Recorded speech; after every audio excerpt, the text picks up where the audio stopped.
Hi guys, I'm back today with a review for you, a book review obviously. The review is on Amy and Roger's Epic Detour. I have already got a review on this on my blog, but I decided I need some reviews on my video channel now because, yeah, I do need a few video reviews because it's getting a bit, not getting there with them. I did read this about 3 weeks back, so yeah, I'm kind of trying to vaguely remember what happened. It was a really great book, but I have really bad memory. But yeah, so mine is the UK cover. I actually do prefer the USA cover, but yeah, it's really hard to get USA covers over unless you've ordered them at the book depository. So yeah, I had that one, and I was kind of iffy about the cover at first, but I did get over it, and I kind of am starting to like Morgan Matson's new covers, but I have ordered her American cover for her new book out. And first of all, I just must say that this book was amazing.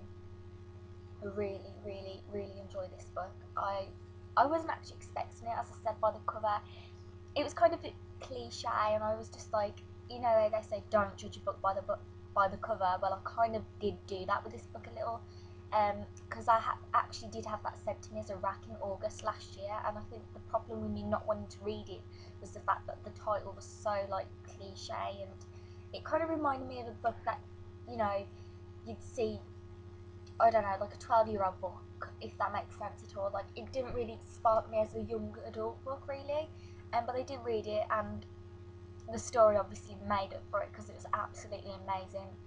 We take on Amy, who's the main character in this story, whose father's like just died, recently just died, and she kind of blames herself in this matter. And her mom isn't moving; they're moving the whole across. I don't know where they actually. I will have a look. Her mom is. I think they live in Connecticut. No, they're going to Connecticut or something. I'll have a look at it. That's it. They're going to live in Connecticut, and they live in California. So yeah, they're travelling from there to there. And her mom is already in Connecticut, and she's left Amy on her own in the house for the month. And she said it's time for Amy to join her.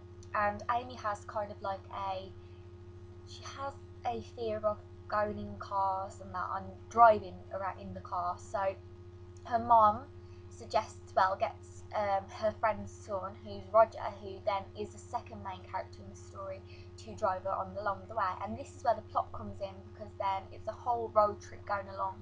And what I loved about this story is it doesn't stop halfway through the book and the story goes a bit boring for a while, because in some books, the story can get a bit like, it can stay on one level and it stops getting as good for a while. This book, always something happens. Like, it's paced and it's quick pacing, and it's quick. It's a quick book. You're reading it and something happens along the way each time. And they go to different places. They travel to different places, and they completely go against her mum's wishes. They visit different hotels that her mum say not to go to. They go to places that Rogers wanted to go to, where Amy's dreamed of. They go to Elvis's, where Elvis is buried, which I really liked. Like, the places that they actually go are real places, and the images that I got in my mind was so real. It wasn't fake, because you could like feel that they're real.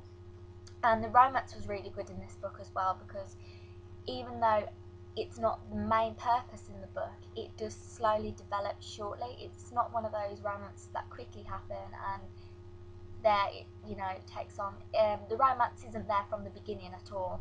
It's very slow, but it moves really well.